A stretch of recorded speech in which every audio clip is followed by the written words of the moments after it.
এটা দেখার দায়িত্ব কার?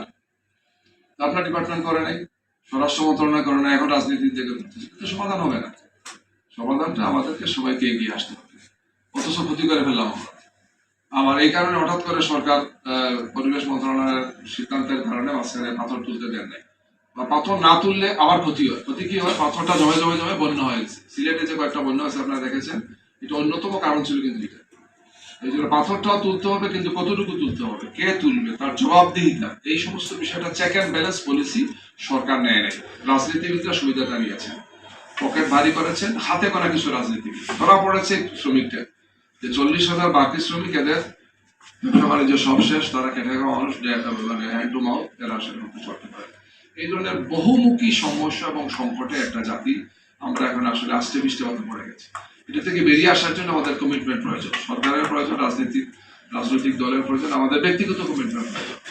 আলহামদুলিল্লাহ আপনারা এটা উদ্যোগ নিয়েছেন, কথা বলছেন, সবার কথা বলা উচিত। যেটা আমরা আত্মহত্যার দিকে যাচ্ছি, একটা জাতি এটা আত্মহত্যার দিকে যাচ্ছি, আমরা আমাদের পরিবেশকে ধ্বংস করে।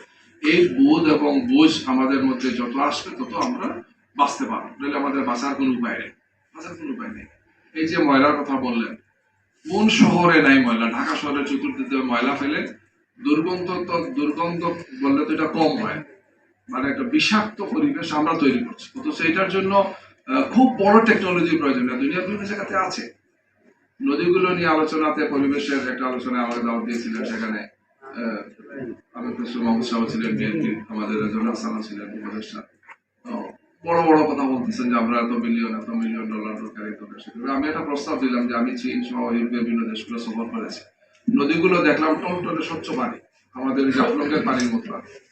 জাফলংয়ে আপনারা যারা গেছেন আগে থেকে 10-15-20 বছর আগে, মাছ দেখা যায় 20 ফুট নিচে, মাছ দেখা যায়, এত সুন্দর স্বচ্ছ টলটলে পানি। তো আমাদের নদীগুলিকে এইভাবে করা সম্ভব।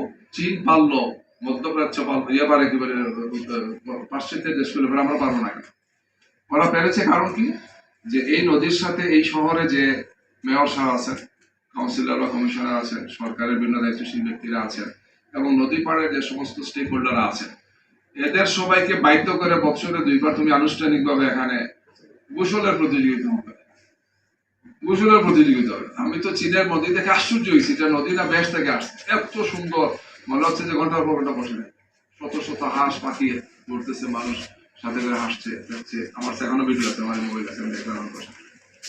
কারণ কি বলছে যে কমিউনিস্ট পার্টি এই দিক থেকে সাংঘাতিক, যে পানি তারা যে পেপার দিয়ে টেস্ট করে যে এখানে দূষণ কতটুকু হয়েছে, যদি দূষণ সামান্য হয় তাহলে এই মেয়র সাহেবের কাম শেষ।